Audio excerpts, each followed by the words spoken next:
l'entretien des patriotes. Bonjour à tous, heureux de vous retrouver. Ils ne se quittent plus, Macron et Zelensky. Amélie de Montchalin a perdu 10 milliards de TVA.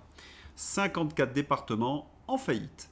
Avant de traiter ces informations et beaucoup d'autres, vous connaissez la coutume sur cette chaîne, je commence toujours mon entretien par remercier ceux qui m'ont permis justement de le produire, car ils m'ont financé à l'aide des merci rémunérateurs.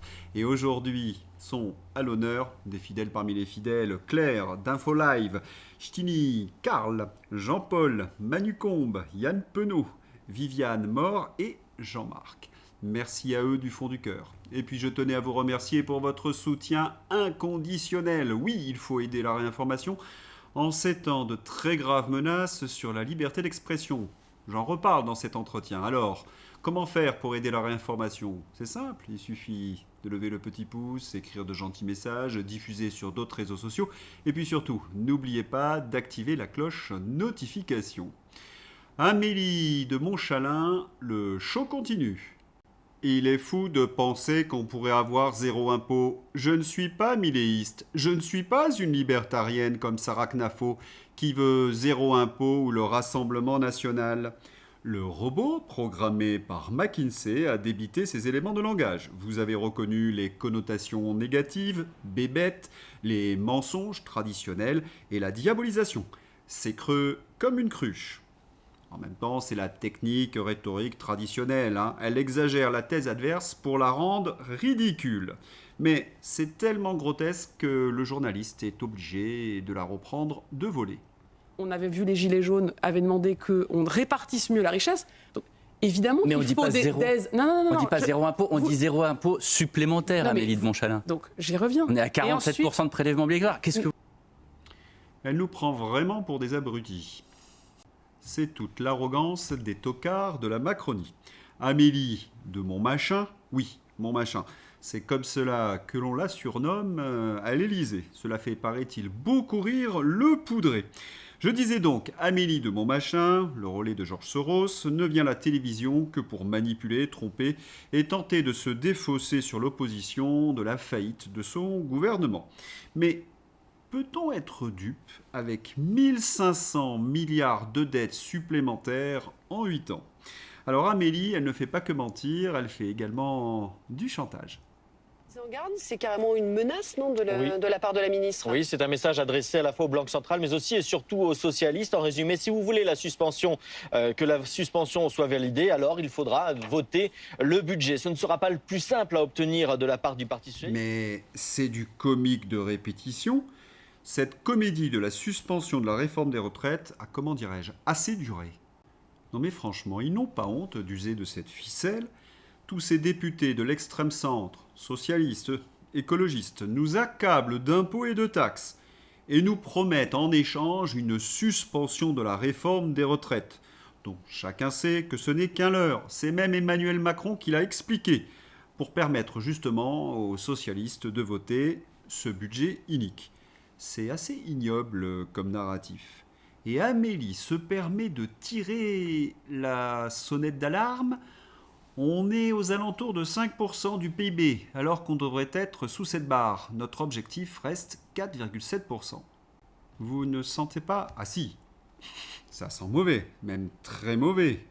Parce que vous connaissez la technique de tous ces macronistes. La meilleure défense, c'est l'attaque. Cela cache quelque chose. 10 milliards d'euros de TVA disparus. Scandale d'État XXL. Bercy est en panique totale. 10 milliards d'euros de recettes de TVA se sont évaporés. Oui, 10 milliards. L'équivalent du budget annuel de plusieurs ministères, disparus dans la nature. C'est de la magie.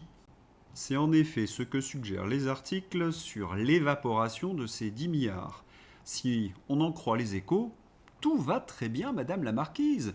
Où sont passées les recettes de TVA ? Les experts du ministère des Finances s'arrachent les cheveux.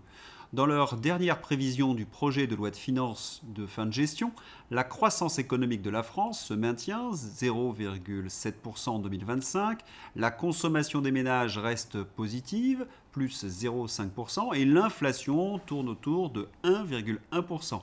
Mais la TVA peine à rentrer dans les caisses. Ce qu'oublient de dire tous ces escrocs à la solde du pouvoir, c'est que tous ces chiffres qu'ils nous donnent sont dopés par 60 milliards de déficit, que le nombre de faillites en France explose et que l'appauvrissement des Français s'aggrave. Tout est bidonné. Cela fait d'ailleurs 2 ans que cela dure. Cela fait 2 ans que ce budget est insincère et que Bercy gonfle et manipule les chiffres. 10 milliards de TVA évaporés. Ce n'est plus une erreur comptable, c'est un scandale d'État. Et cela dure depuis 2023. Un gouffre financier qui révèle l'incapacité du gouvernement à gérer le pays, un système fiscal à bout de souffle et possiblement des fraudes massives passées sous silence. Alors pour détourner l'attention, Mon Machin annonce lancer un audit. Je rappelle qu'il y a déjà eu des enquêtes transpartisanes au Sénat, à l'Assemblée nationale, je les ai souvent passées dans ces entretiens, et qui avaient montré un maquillage des comptes publics selon les mots du député LR Olivier Marleix. Quant à l'audit, vous avez compris, c'est pour gagner, grappiller quelques mois. Et Amélie de Montmachin accuse Shine et ses petits colis d'avoir volé la TVA. Un petit rappel s'impose. Christophe Castaner chez Shine, les dessous d'une nomination controversée. Nommé en décembre conseiller auprès du géant de la mode jetable sur les sujets RSE, l'ancien ministre de l'Intérieur cristallise les critiques. Il est peut-être opportun de rappeler que l'implantation de ces magasins Chine en France est un véritable scandale. Pourquoi ?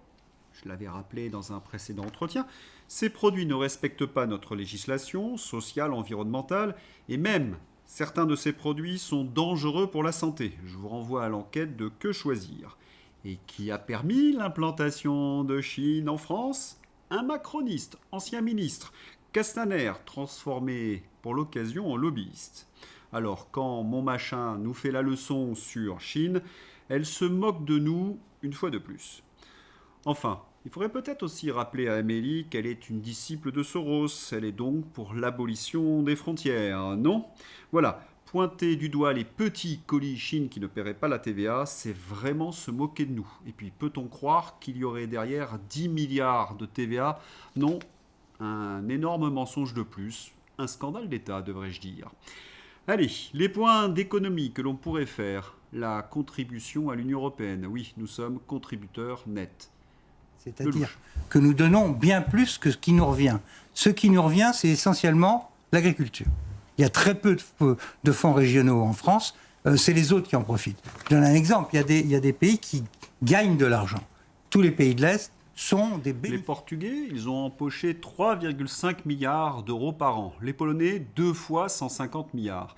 La France est contributeur net. Cela nous coûte une vingtaine de milliards d'euros par an depuis 20 ans. Vous imaginez les sommes qui ont été perdues ?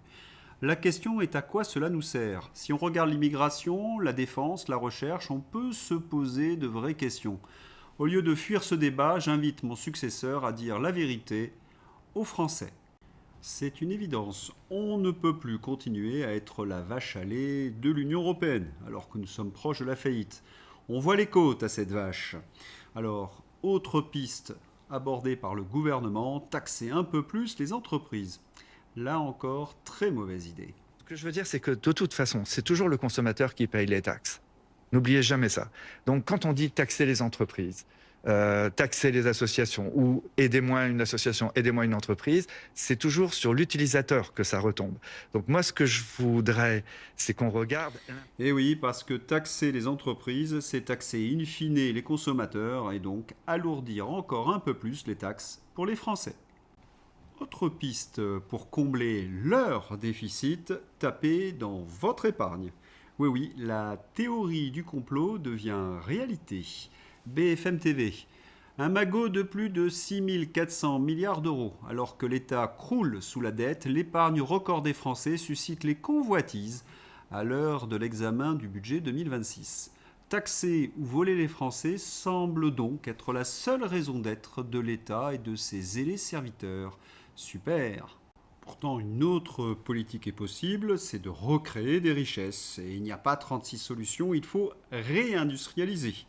Seul petit hic, le nombre de faillites est en progression et même supérieur au nombre de créations d'entreprises. Il n'y a donc pas de réindustrialisation, comme l'affirme Emmanuel Macron. Production industrielle, industrie dans le PIB, industrie dans l'emploi. Il n'y a jamais eu de réindustrialisation. Tout cela n'était qu'un bobard de plus de la part des macronistes.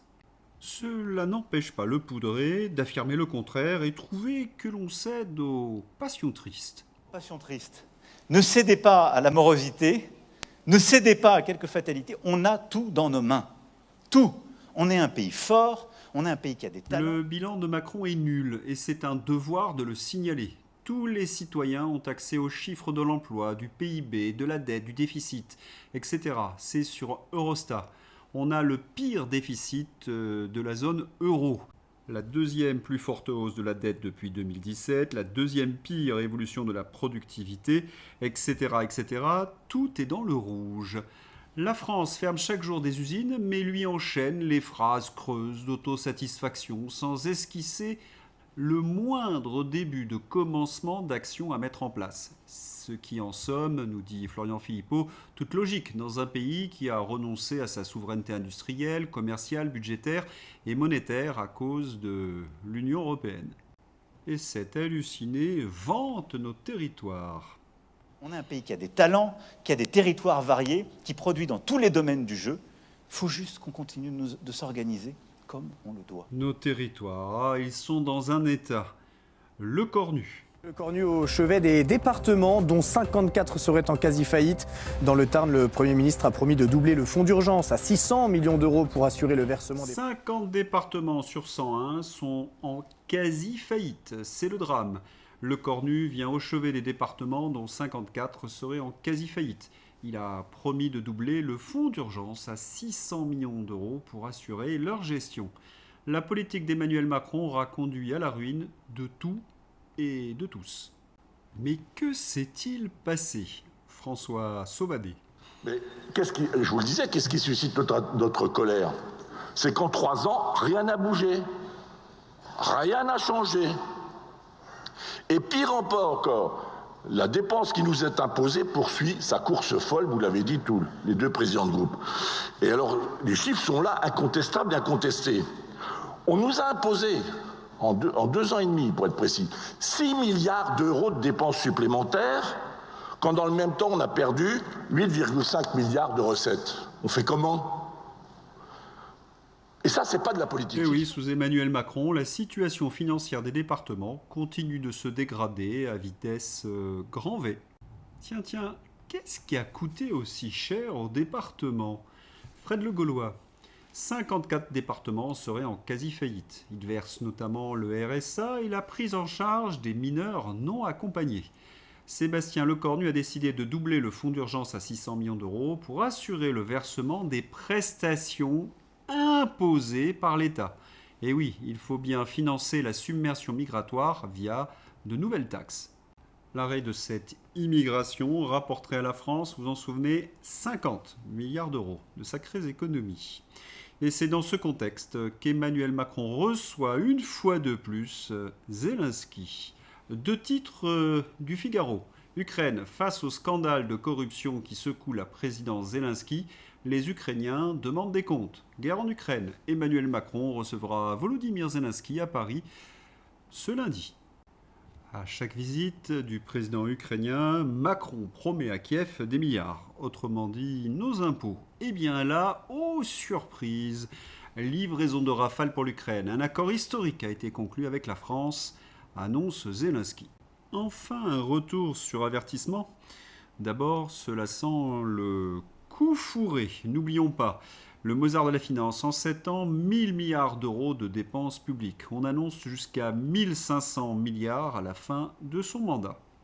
Voyez ce que je suis en train de suggérer. Kiev n'a pas d'argent. Comment voulez-vous que le président Zelensky achète nos Rafales?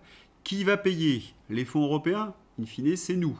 Est-ce qu'il achèterait nos avions à crédit? Et c'est toujours les Français qui vont payer. Et puis, il y a le dossier du moment, la corruption en Ukraine. Voyez comment les macronistes traitent le sujet. Scandale de corruption en Ukraine.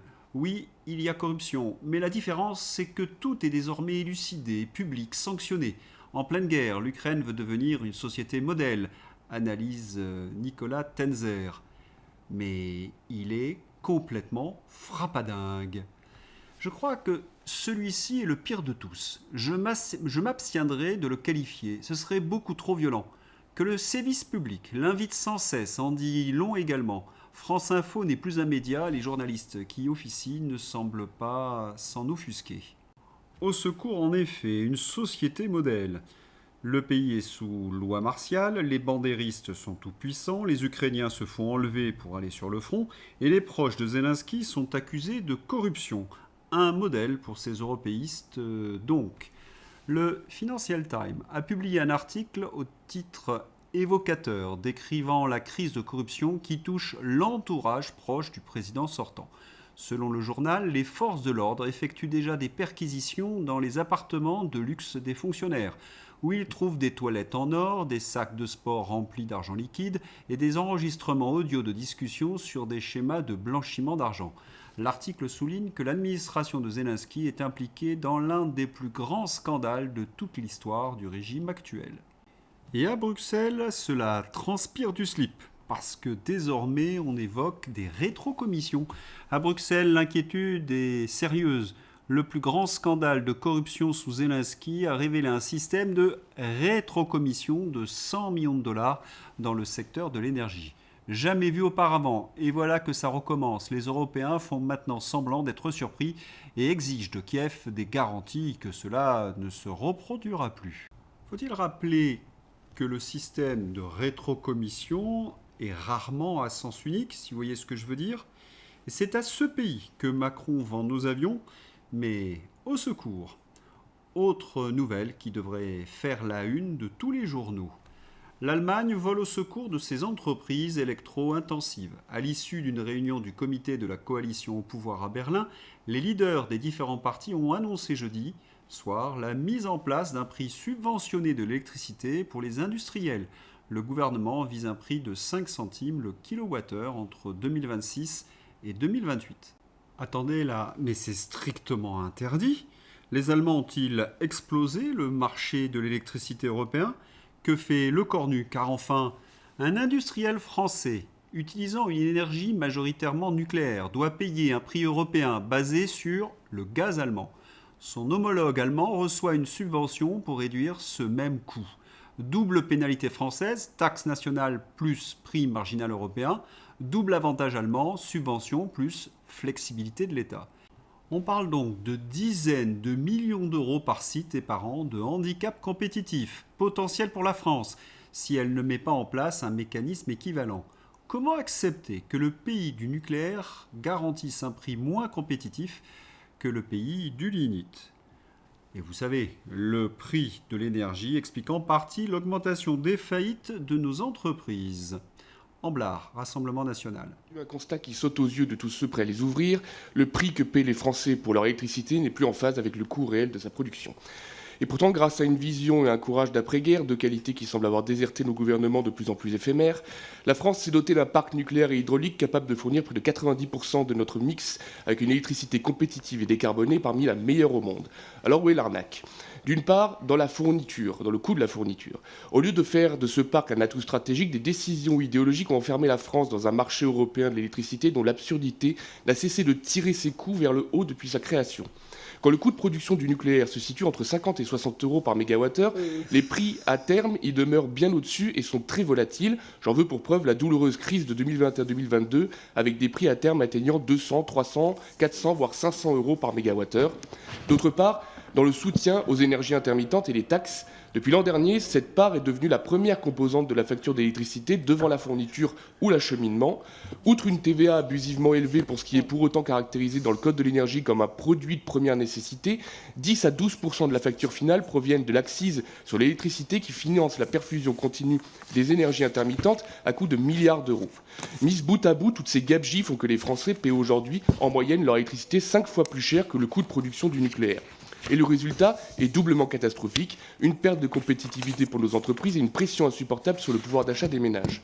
L'électricité doit redevenir un atout stratégique et non un handicap économique. Cela implique donc 3 décisions politiques majeures. Premièrement, baisser les prix de l'électricité, évidemment, les baisser en rompant avec le dogme européen du merit order qui a aligné 75% du temps les prix spot de 2024 sur ceux du gaz et fait perdre à la France son avantage compétitif.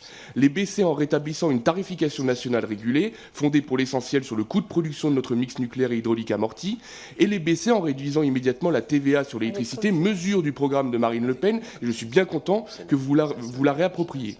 Deuxièmement, garantir des contrats stables et compétitifs sur le long terme à nos entreprises pour permettre la réindustrialisation. Et troisièmement, investir massivement dans des capacités pilotables décarbonées, nucléaire, hydraulique, biomasse, pour sécuriser notre approvisionnement futur. Sur l'énergie, l'idéologie et la compromission ont déjà trop coûté, seuls comptent désormais. C'était donc l'info la plus importante de ces derniers jours et aucun média n'en parle. Nous sommes devenus les caniches de l'Allemagne, les pigeons de l'Union européenne. Attention, théorie du complot. On espère que Rudy, Julien et les autres sont sur le coup. Le gouvernement britannique retient des données qui pourraient établir un lien entre le pchout contre la Covid et la surmortalité, car cela entraînerait détresse ou colère. Dis-moi, Juju, Rudy, pouvez-vous démentir The Telegraph qui devient complotiste ? On ironise bien évidemment, mais rien ne va plus pour les européistes et les macronistes, la vérité arrive petit à petit. Alors, que font-ils ? Ils censurent, ils shadowbannent, ils condamnent. La liberté d'expression, elle n'existe plus. Un débat loyal, serein, démocratique, c'est de l'histoire ancienne. Une répression donc tout azimut. Commençons par l'affaire Mercadal. Dans l'assemblée que nous étions autour de lui, je peux fièrement vous dire que le seul qui a osé lui rentrer dedans, et je dis bien le seul, c'est moi. Sincèrement, moi j'ai eu l'impression de rencontrer le diable. Je n'ai pas de mots pour vous décrire ce que ça m'a fait. J'ai eu l'impression de rencontrer quelqu'un qui était limite pas humain, mais c'est quelqu'un qui a un pouvoir de persuasion tellement fort. L'expression vendre du sable à des bédouins, lui il le fait les yeux fermés.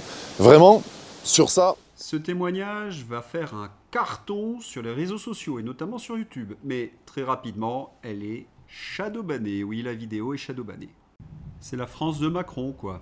Bonsoir les amis. Suite à la vidéo que j'ai sortie sur l'entretien avec le président de la République, vous nous avez apporté un soutien de dingue sur YouTube. On a des ratios absolument fous. On a 23 000 likes pour 73 dislikes, 3 000 commentaires. Enfin, pour 150 000 vues, c'est colossal.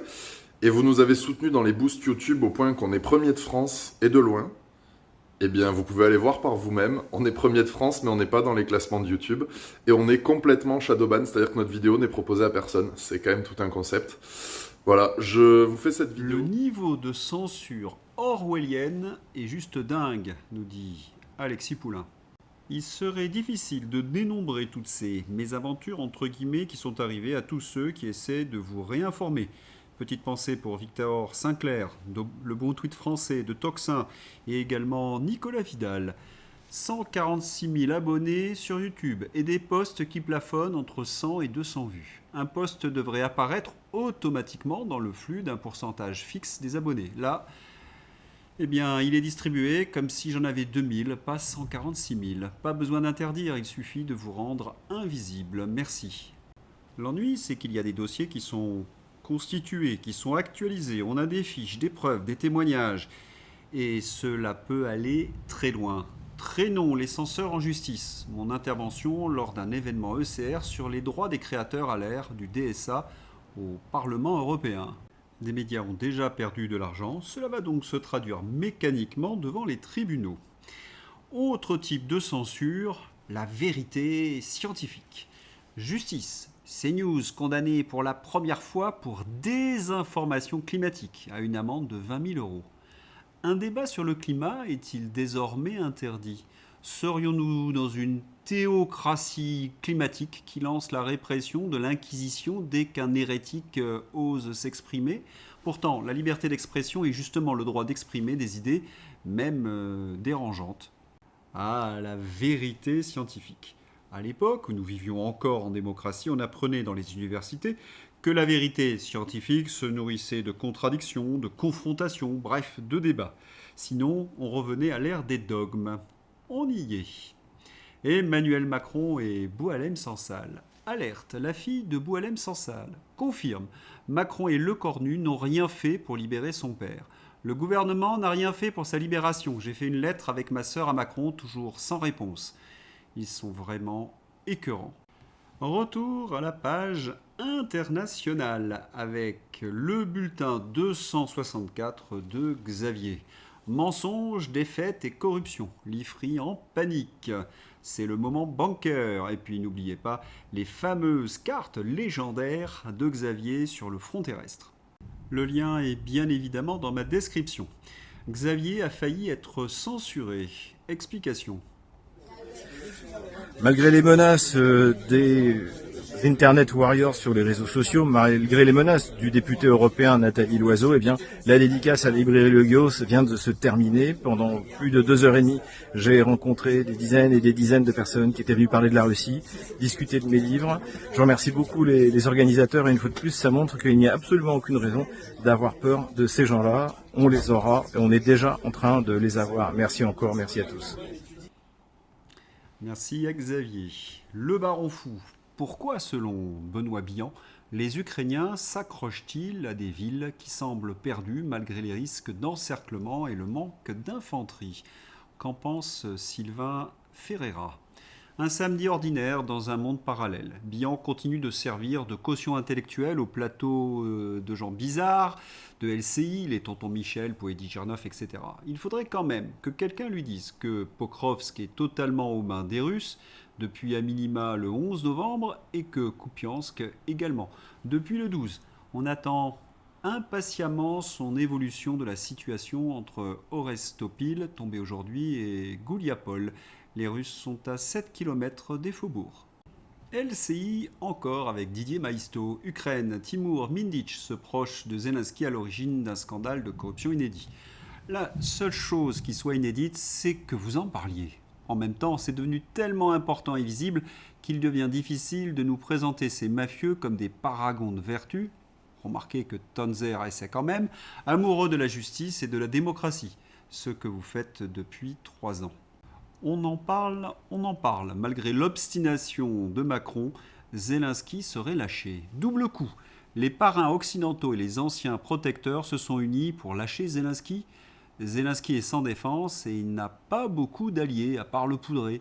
La situation devient critique pour Zelensky. Il est attaqué simultanément des deux côtés et ces deux forces étaient auparavant ses soutiens. Les curateurs occidentaux, par l'intermédiaire du NABU et du FBI, montent un scandale de corruption grandiose autour de son portefeuille, Timur Mendic. Au même moment, son ancien parrain, l'oligarque Kolomoïski, a accusé Zelensky d'avoir sa prison de vol à grande échelle et a exigé sa démission immédiate. C'est la fin, il est pris dans un étau et il est frappé non seulement par les troupes russes sur le front, mais aussi par ceux qui l'ont porté au pouvoir et ceux qui l'ont entraîné dans cette guerre. D'un côté, il y a l'Occident, les structures, le NABU et le FBI ont soudainement découvert les toilettes en or et les wagons d'argent volés. Ne le savait-il pas avant? Si, il le savait. Mais Zelensky a échoué dans sa mission principale. Il est en train de perdre la guerre. Il faut maintenant se débarrasser de lui, comme d'un actif toxique. Et la corruption est le prétexte idéal. Tous ces titres dans le Spectator et le Wait sur le scandale qui pourrait causer la perte de Zelensky sont le résultat d'une action concertée. Donc, d'un côté, il y a Kolomoïski, de l'autre côté, le FBI. Allez, c'est l'heure d'ouvrir la page Fantasy avec un nouveau sondage du Sévice public. Êtes-vous satisfait du bilan Macron? Oui à 16%, non à 84%. Sévice public toujours sur les attentats du Bataclan. L'humoriste de service. Il trouve que ceux qui sont tombés étaient bien trop jeunes. Il avait une autre idée. J'ai toujours une pensée un peu horrible. Je me dis, si seulement c'est arrivé au concert de Franck Michael. Non, mais ça aurait été... Attendez, je m'explique. Attendez, laissez finir. Ça aurait été tragique aussi, mais vu l'âge... Bon, de toute façon... Non, mais dans Il faut privatiser l'audiovisuel public. Encore une séquence qui le prouve. Le véritable humoriste de cette soirée, c'était Soto. Moi, je connais Léa depuis 15 ans et je ne sais pas pour qui elle vote. Et c'est ça la définition du métier. Ah, il est excellent, notre ami Soto. André Berkoff, sur le Bataclan. Quand on a le pouvoir politique qu'on a, Tout est transformé en soirée mondaine à propos de la cérémonie d'hommage aux victimes du 13 novembre. Ah, je ne suis donc pas le seul à l'avoir pensé très fort. Trump veut réclamer jusqu'à 5 milliards de dollars à la BBC. Qu'est-ce qu'on pourrait réclamer à France Télévisions ?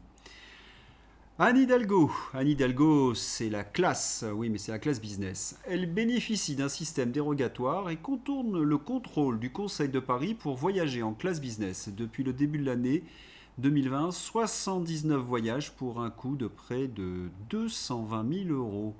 Charles Pratt, déposez plainte pour diffamation alors que la personne sait que le journal publie une information factuelle et le reconnaît plus tard dans un autre journal. Ça se qualifie comment ? Voilà un futur procès qui va être passionnant. L'aberration, adepte de George Orwell et surtout ne connaît pas la constitution de la Ve République. Le Rassemblement national veut nous entraîner dans une dérive plébiscitaire.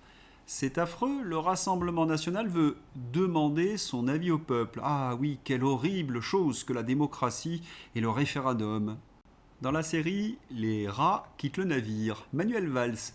Ce deuxième quinquennat est difficile, c'est le moins qu'on puisse dire, c'est même un naufrage. Blanquer. Jean-Michel Blanquer détruit le poudré, avoue ne plus être macroniste en direct. Je ne suis plus macroniste. Macron n'a pas su donner une vision et un projet à la France. Voilà, c'est tout pour aujourd'hui. Je vous souhaite une excellente journée. À bientôt. Au revoir.